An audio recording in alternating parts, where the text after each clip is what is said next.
I'm the best basketball player, and nobody can match me. Ha ha ha ha! You're 11 years old on a cracked asphalt court behind the elementary school. Weeds pushing up through the seams, the rim bent just slightly to the left from years of kids hanging on it.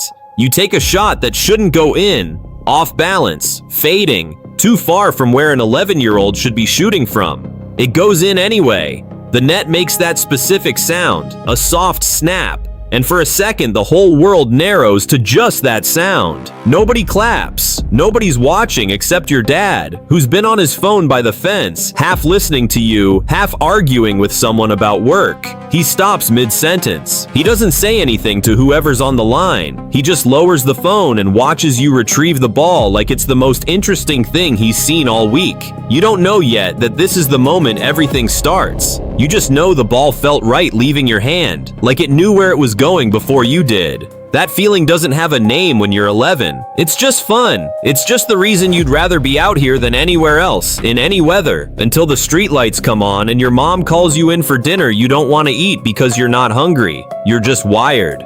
By 7th grade, you're the best player in your age group, and everyone already knows it, the way small towns know things, quietly and all at once. The rec league coaches start talking about you in a different tone than they use for other kids. Not louder, quieter, careful, like they're handling something breakable. Your gym teacher pulls you aside after class one day and says, "You know you're better than this league, right?" You don't know how to answer that. You just nod, because nodding seems like the right size response to a question you're not sure is really a compliment.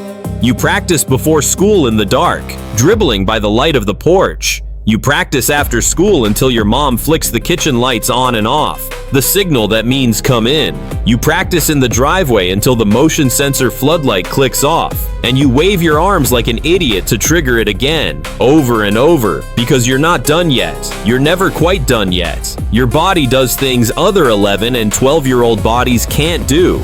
A first step that's a half beat quicker than it should be. Hands that already understand angles other hands are still guessing at. You don't think of any of this as work. You think of it as the only thing that has ever made complete and total sense. Freshman year, you make varsity. You're the only freshman who does. It's not a formality. The coach cuts 2 seniors to make room for you, and you hear about it in the hallway before you hear it from him, which tells you something about how fast information moves once your name is attached to it. The upperclassmen don't say much to you at first. Not hostile, just quiet, the way a room goes quiet when it's deciding what to make of someone. You earn it slowly, a summer league game where you drop 30 against a team that's supposed to beat you by 20, a scrimmage where you shut down a senior who's 6 inches taller and has been the best player in the gym for 3 years running, and he walks off the court afterward without looking at you, which somehow feels like the highest compliment you've gotten yet. By October, the seniors are throwing you the ball in crunch time without being told to. Nobody has to explain why. Everyone in the gym already knows. Local news does a segment on you. 2 minutes, sandwiched between a house fire and the weather forecast. You watch it 11 times on your phone under the covers, the volume low so your parents don't hear. Your name gets attached to a highlight reel some stranger cuts together and posts online, set to music you don't even like, and it spreads through group chats you'll never see, watched by people who will never meet you but already have an opinion about you. A recruiting website assigns you a star rating, like you're a hotel, like there's a number that can hold everything you are. 3 stars. You look up what 4 stars gets other kids. The calls, the visits, the attention, and quietly decide that 3 isn't enough. You don't say this out loud to anyone. You don't have to. It's already rearranging something in you. People start using just your last name in the hallway, like a nickname, like a brand. Teachers who've never spoken a word to you know exactly who you are before you say anything in their class. Freshmen you don't recognize say hi to you like they know you. You are becoming a noun before you're finished becoming a person, and nobody, including you, notices the difference yet. It just feels like winning. Sophomore year ends and the letters start. Not the form ones, Those had already begun. Glossy trifolds addressed to prospective student athlete, the same 3 sentences with your name dropped into a template. These are different. Handwritten notes from assistant coaches who use your first name and reference a specific play from a specific game, like they've been quietly studying your life from a distance. You keep the first one in your desk drawer for a month before you throw it out to make room for the next 20. A coach calls the house phone, which your family still has because your grandmother insists on it. Your mother answers, and her voice changes the second she realizes who it is. Brighter, more careful, the voice she uses when she's deciding whether to trust someone. She covers the receiver with her hand and mouths, "Be polite," before handing it to you. You are polite. You are always polite now because you've started to understand that everyone calling this house wants something from you, even the nice ones, especially the nice ones. Junior year, an assistant coach flies in to watch you practice, not a game, practice on a random Tuesday, and stands at the fence with a clipboard he barely uses because he's not really there to take notes. He's there to be seen taking you seriously. After practice, he shakes your hand for a beat too long and tells you that you remind him of a player who went pro, a comparison you'll hear 4 more times from 4 other coaches before the year is over. Always a different name, always meant to make you feel like a foregone conclusion. Recruiting rankings update online every week, like a stock ticker, and you check them the way people check bank balances. Not because the number tells you anything true about yourself, but because not checking feels worse than checking. You move up 2 spots after a good game and feel a small chemical burst of happiness that lasts about an hour. You drop 1 spot after an average one and lie awake doing math in your head that has nothing to do with your actual grades. You didn't used to be a person who couldn't sleep. You're becoming one. Your dad starts coming to practice, not games, practice. He stands at the chain link fence with his arms crossed, doesn't say a word the entire 2 hours, and somehow that silence is louder than any yelling could be. In the car afterward, he breaks down every possession like it's game film that matters, even though it was a Tuesday in November and nothing was on the line except your own patience. You used to talk about music on these rides, or nothing at all, comfortable nothing. Now you talk about your shot selection whether you want to or not. You feel it before you have a word for it. The sense that your worth has quietly started to depend on output. A bad game, and the house gets a certain kind of quiet you can feel through the walls. A good game, and people appear who weren't around a week earlier, offering rides to open gyms, offering advice, offering to help manage things. A phrase that means nothing and everything at once. You start playing a version of the sport where half your mind is on the court and the other half is floating somewhere above the bleachers, grading your own performance in real time like a stranger keeping score. Your girlfriend, you've been together since freshman year, before any of this, tells you one night that you talk about basketball in your sleep. Not dreams exactly, numbers, play calls. She says it like a joke, but she's watching your face when she says it. You laugh it off. You don't tell her that you already knew, that you've caught yourself running plays in your head during algebra, during dinner, during the 2 minutes before you fall asleep that used to belong to nothing at all. You still love the game. You want to be clear with yourself about that. You tell yourself this on purpose, like a fact you have to keep reproving. You've just started to suspect the game doesn't love you back the same way it used to. It just uses you now to keep score for other people. It happens on a play that means nothing, a scramble for a loose ball with your team up 20 in the 3rd quarter of a game that was decided 10 minutes ago. Your knee goes sideways in a direction knees aren't built to go, and you hear the sound before you fully feel the pain. A wet, internal pop that seems to travel through the whole gym, because the gym goes silent in the half second before you start to scream. Nobody moves for what feels like a very long time. Then everybody moves at once. Your coach is on one knee next to you, saying your name in a voice you've never heard him use. Your dad is somewhere behind him, and for the first time in 3 years, he doesn't have a single thing to say about basketball. The MRI room is cold and loud, and you lie very still and try to think about nothing, because thinking about anything specific feels dangerous, like it might make the news worse. The doctor says the words ACL tear, and then a string of other words that blur together into a kind of static. Surgery. 9 months, maybe longer, before you're cleared for contact. You nod along like you're taking it in. You are not taking it in. You are doing math about a season you now understand you're going to lose entirely. The recruiting calls slow down first, then nearly stop. Not all at once, a trickle, then something close to a drought. The 3-star rating on the recruiting site freezes in place like a photograph of someone who no longer exists. You watch your team play from the bench in a bulky post-op brace, cheering loudly for teammates who are getting the minutes and the shots that used to be yours, smiling because that's what you're supposed to do. And underneath the smile is a feeling you don't have a name for yet. Something between grief and shame, for a loss that isn't even a death, just a season, just a knee, just a future that used to feel guaranteed and suddenly doesn't.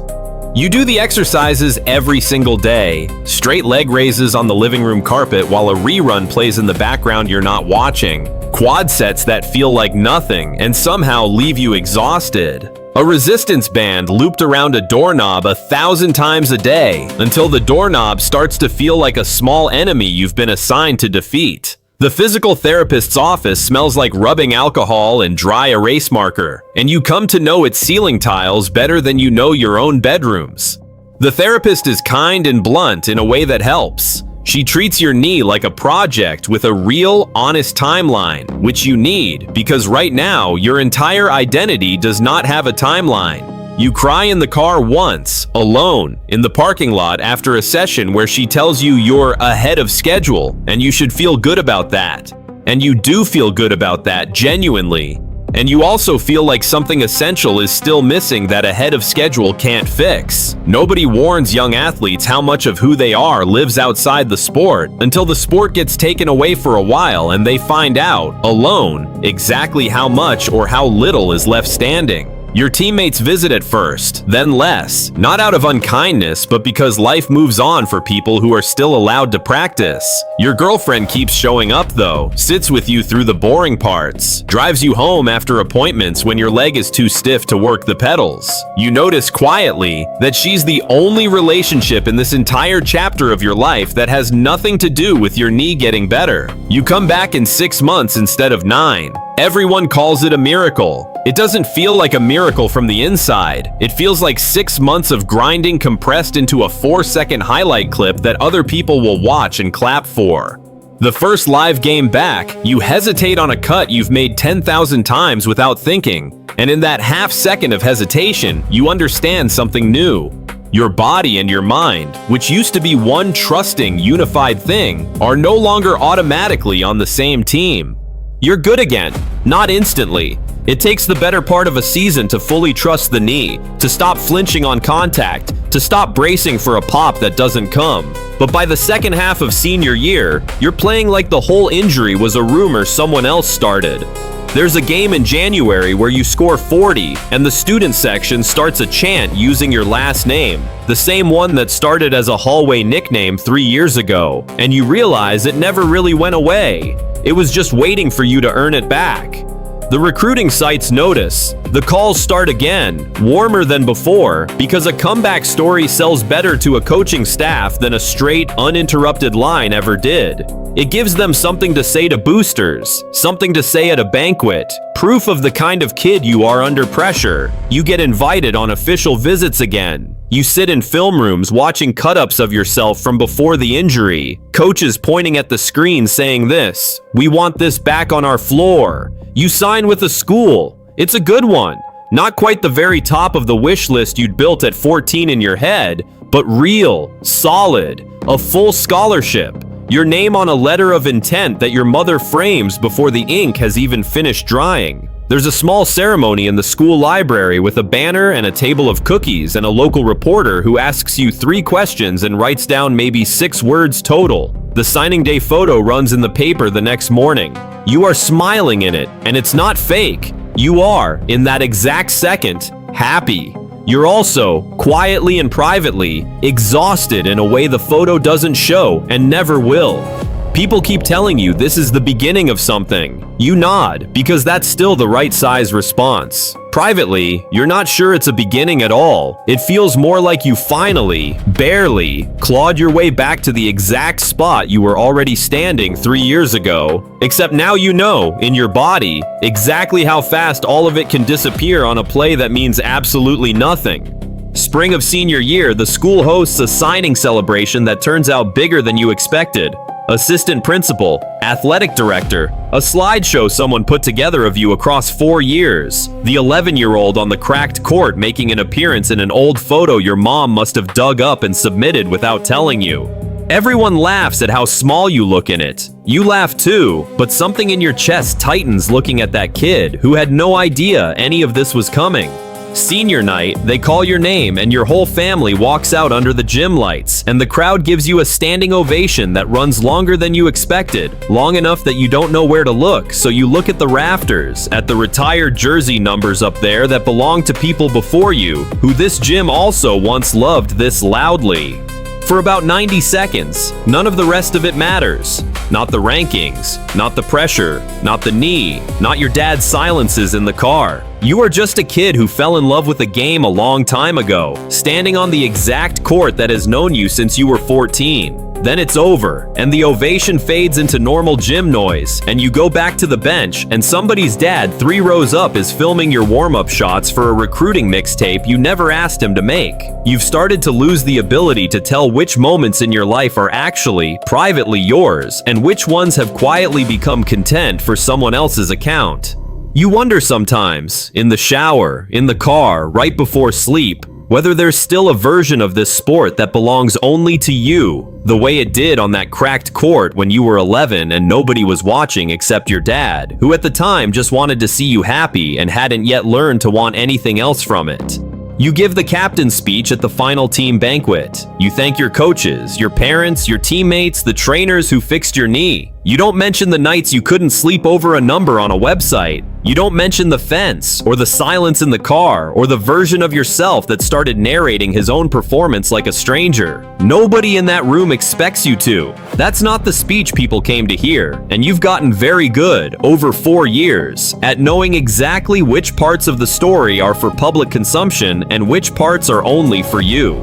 Graduation happens fast, the way big things do when you're too close to see them clearly. You clean out your locker at the gym on a quiet weekday afternoon. Ankle tape, a spare mouth guard, an old brace from the knee, a team photo from freshman year where you look impossibly young and impossibly unaware of everything that was coming for you. You sit alone in the empty gym for a few minutes before you leave, the way people sit in a house one last time right before they sell it, trying to memorize a version of a place that's already, technically, gone. You think about the 11-year-old on the cracked court. You think about how sure he was that if the shots kept going in, everything else would just take care of itself. You don't resent him for being wrong about that exactly. You just understand something now that he had no way of understanding then. The game was never going to stay only the game. It was always going to arrive with everyone else's hopes stapled to the back of it. And some of those hopes were going to start feeling like your own, long before you noticed the difference. And some of them, you now know for certain, never actually were yours at all. Your jersey number gets retired to nobody, technically. The school will reissue it to some other kid in a couple of years, some new 11-year-old who doesn't yet know what it costs to wear a number that people expect things from. You hope, honestly and without irony, that it goes a little easier for them than it went for you. Some quiet, tired part of you suspects it won't. It rarely does for kids who are good enough to matter to other people this early. You say goodbye to your girlfriend the week before you leave for campus, not a breakup exactly, more of an honest conversation about distance and 2 different lives starting at once. It's the first ending in years that has nothing to do with basketball, and somehow that makes it hurt in a cleaner way than anything the sport has done to you. You realize, driving home afterward, that you're grateful for that. At least this loss is entirely, unmistakably your own. You walk onto a college campus in August carrying 2 duffel bags and a nervousness you didn't expect. One recruit among a locker room full of recruits. All of you formerly the best player in your own town. None of you the best player in this gym anymore. The star rating next to your name resets to 0 the moment you step on campus. Nobody here has watched your old local news segment 11 times under the covers. Here, for the first time in 4 years, you are simply a guy trying to earn minutes in a rotation, same as everyone else in the room. It should feel like a demotion. It doesn't, not entirely. It feels, strangely, like a kind of relief. Nobody on this roster remembers you at 11 years old on that cracked asphalt court, hitting a shot that had no business going in. Nobody here carries any expectation of you yet beyond the ones you're about to build for yourself, one practice at a time, with a knee that occasionally still reminds you, on cold mornings, that it hasn't forgotten what happened to it. Your first college practice, the strength coach runs a drill that has nothing to do with basketball at all, just conditioning, just lungs and legs. And somewhere in the middle of it, sprinting a suicide line for the 4th time with your legs burning and your mind finally, blessedly empty of rankings and cameras and fathers standing silent at fences, something old and simple comes back to you. Not the whole feeling, just a flicker of it. The ball leaving your hand later that day in a pickup run, knowing where it's going before you do. You chase that flicker now the way you chased it back then, except you're older, and your knee has a scar, and you understand, in a way the 11-year-old never could have, that none of it was ever guaranteed to last. That understanding doesn't stop you from chasing it anyway. Somewhere right now, on some cracked court in some small town, an 11-year-old is making a shot that shouldn't go in, and a parent by a fence is stopping mid-sentence to watch, and neither of them has any idea yet what they're really starting. They'll find out. They always do. The cycle continues.